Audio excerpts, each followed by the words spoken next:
charged with first-degree murder, held on an $800,000 bond. Ava Musgrove stands in court stone-faced, silent, and accused of killing a man.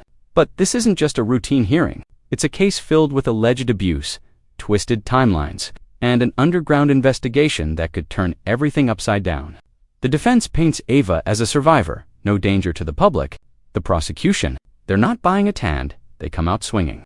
Is she a calculated killer, or a woman pushed to the edge?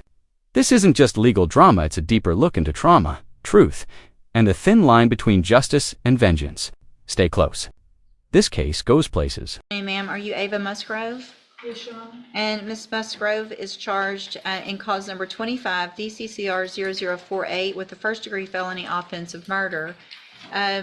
Ms. Perazo is here as well as Mr. Gertz, and they have filed a writ of habeas corpus requesting that I set a reduced bond, which is currently set at $800,000.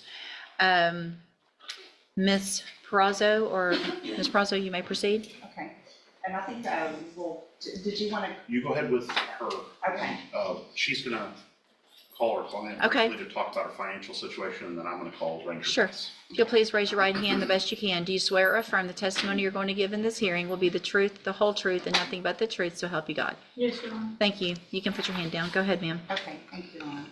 Ms. Musgrove, we're here today requesting the court to lower your bond that's currently set at $800,000 to at least $50,000 or less. Is that correct?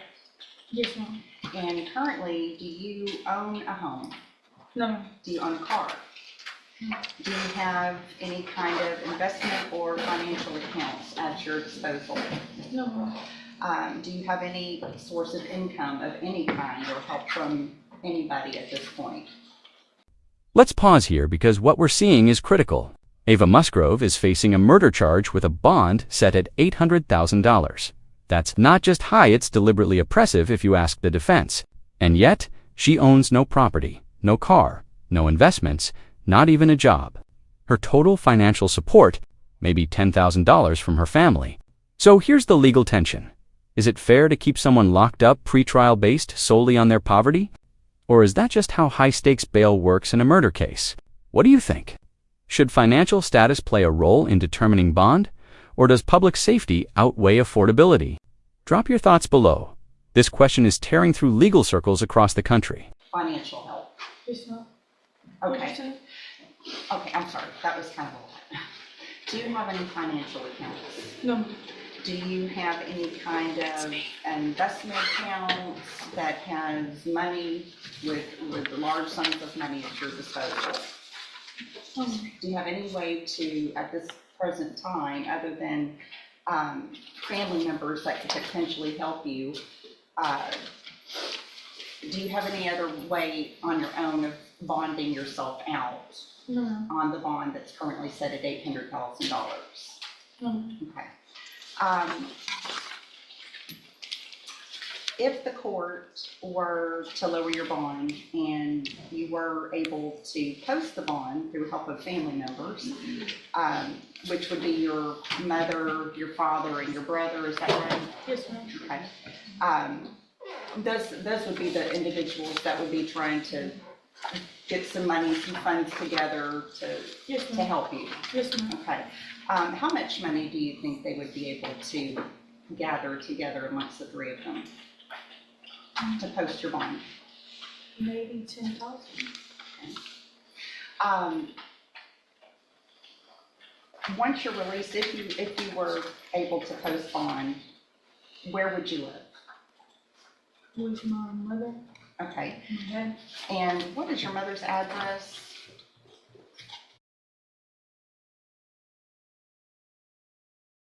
Right. Okay. Were you, well, let me ask you this. How long have you been in Jefferson County? Almost 3.5 months. In Jefferson County? No, in the county of Jefferson. I know you're nervous. My whole life. Okay. So you've grown up here, right? Yes, ma'am. Did you go to school in Jefferson County? Yes, ma'am. Are all of your friends and family in Jefferson County? Yes, ma'am. Now, you already have a bond condition that would require you to wear a GPS tracking device if you're released. You're aware of that, right? Yes, ma'am. Do you know anybody, friends or family otherwise, that reside out of Jefferson County or out of the state of Texas? No, ma'am. Would there be any reason or any place for you to even try to go if you wanted to? No, ma'am. Okay. I pass the witness. I have no questions for her, Your Honor. All right, thank you. You may call your next witness. Judge, we call Ranger Brandon Best. All right, Former Ranger. Ranger Brandon Best. You are still under oath from your previous hearing. We don't have to do that again. Thank you, Your Honor. Go ahead, Mr. Gertz. Judge, I know you know this, but so the record is clear if we need it later. Ranger Best, tell us about your experience in law enforcement. I was a Texas Ranger for 11 years, a little over 11 years, serving in our regular Ranger division, and then as a cold case Ranger for 3 years. Before that, I was a criminal intelligence sergeant or agent, served in that capacity for 8 years. Prior to that, 10 years as a Texas Highway Patrol trooper. Prior to that, I served as a local law enforcement officer, both as a deputy sheriff and a city police officer for 1 year and 10 months before joining the Department of Public Safety. And during that experience, did you have occasion, on few or many occasions, to investigate murder cases? Many.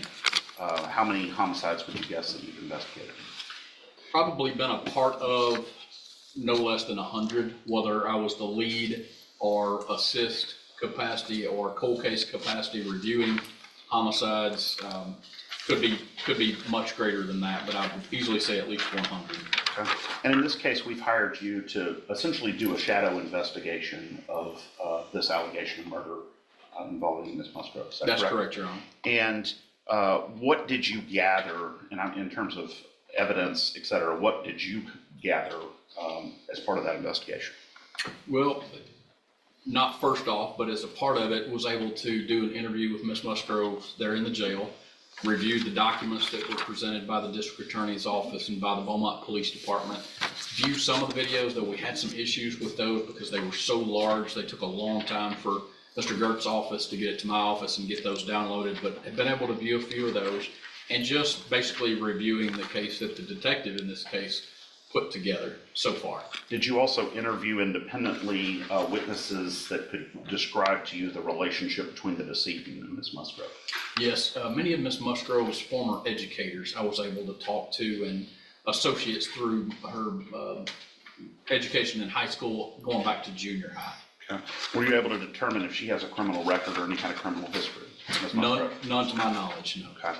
And were you able to establish with those interviews the nature of the relationship between the decedent and Ms. Musgrove? I was. And did they live together at the time of this shooting? They did. And are you familiar with the concept of spousal abuse syndrome or family violence abuse syndrome? I am. And you're aware of the different characteristics that sort of show up in those kind of situations, right? I am. Or one spouse or one partner is particularly abusive of the other. Yes. Did you see? Here's where things get complicated and compelling. Ranger Brandon Best, a decorated Texas Ranger with over 100 homicide investigations under his belt, just testified that Ava showed signs consistent with domestic abuse. He even says her current demeanor aligns with what he's seen in abuse survivors. That's huge, because it lays the groundwork for a Chapter 9 self-defense claim under Texas law. But here's the kicker. The deceased wasn't armed at the time. So is Ava's claim of self-defense legitimate or strategic?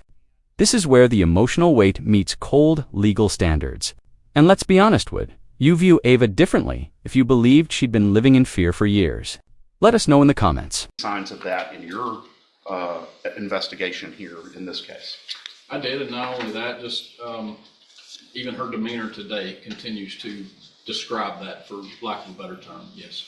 And were you able to interview witnesses about the facts immediately surrounding the events that took place on the day of the shooting? Just the review of the documents as well as speaking with Ms. Musgrove. And do you think that the Beaumont Police Department in their investigation adequately considered the possibility of a Chapter 9 self-defense justification in this? I don't. Okay. Do you believe, and I'm not asking you for a final opinion, but based on what you've seen before, do you believe that that justification may exist in this case for self-defense? I believe it may, yes, Your Honor. Okay. And was the decedent, was she armed with anything at the time of the incident? Not to my knowledge, no. Okay.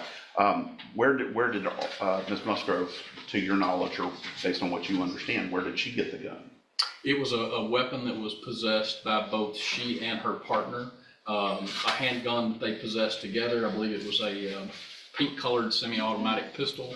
There were also knives, or at least one knife that was described in that the detective noted in his report, as well as the notes about the other weapon. And, you know, to say that the victim in this case didn't have weapons, she had her hands. Right.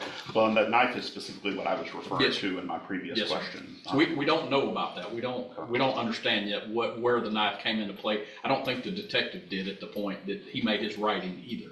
Okay. And do you believe, based on your skills, training, experience, that this was a very isolated incident for Ms. Musgrove? Based on her criminal history, her actions, etc., yes, this shooting absolutely was a very isolated incident. The assaultive stuff appears to go on back to their junior high days. And the assault by the decedent Yes. on Ms. Musgrove, not As the other well way as around. others. Okay. Yes. And again, do you feel like if she were released on bond at a reasonable bond amount, that she would be a danger, future danger to the community? I do. Ms. Musgrove. Okay. Thank you, Judge. I pass the witness. Thank you. I have no other questions, Your Honor. All right, thank you, sir. Thank you, Judge. Any other witnesses? No, Judge. Mr. Nicholas, what's the state's position? Judge, again, I think lowering a murder bail to $50,000 is just nonsensical. And that's maybe a third degree level.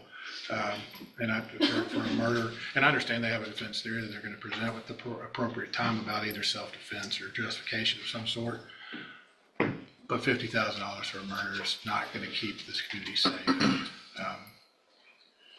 Mr. Kurtz? And Judge, I always just go back to the 17.15 factors, that the bail should be high enough to give reasonable assurance that she'll appear in court, that it's not supposed to be an instrument of oppression. We called Ranger Bess, obviously, to talk about the nature and circumstances of the offense and the allegation. But as you know, if we were to go to trial, 3836 would allow the consideration of the entire nature of the relationship of the parties, the decedent and the accused. And then, finally, obviously, the ability to make bail, which is why we asked Ms. Musgrove the questions that we did about her financial situation, and the future safety of the victim and the alleged offense, obviously, is not really an issue, but the community's safety. I think, Ranger Bess has extensive experience in law enforcement, and it's his opinion that she is not a danger to the community based on her history and her lack of criminal history.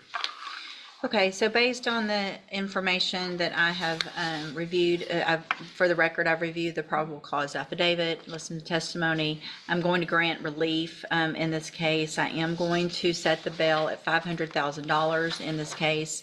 If that bail is made, a GPS monitoring device would be required and home confinement unless further order of the court on anything like that. We'll get it set for the first available on the next hearing and move it along as quickly as we can. And Judge, yes, we're going to want to move quickly on this We'll one. be so ready. I appreciate you. We Thank can you. go back with the bail. So here's where we land. Judge reduces Ava Musgrove's bail from $800,000 to $500,000. Still a massive amount, but with home confinement and GPS monitoring, the court signals a middle ground, cautious release, not blind leniency. The defense painted Ava as a long-term abuse survivor, while the prosecution demanded consequences for a deadly act. What hangs in the balance now? A deeper investigation, a potential self-defense claim, and the future of a young woman accused of murder. Was justice served today? Or is this just the beginning of a courtroom saga that will shake more than just the legal system? If you found this case as shocking as we did, make sure to hit that like button, share your thoughts in the comments. And don't forget to subscribe for more jaw-dropping courtroom breakdowns. We've got more cases coming that you won't want to miss.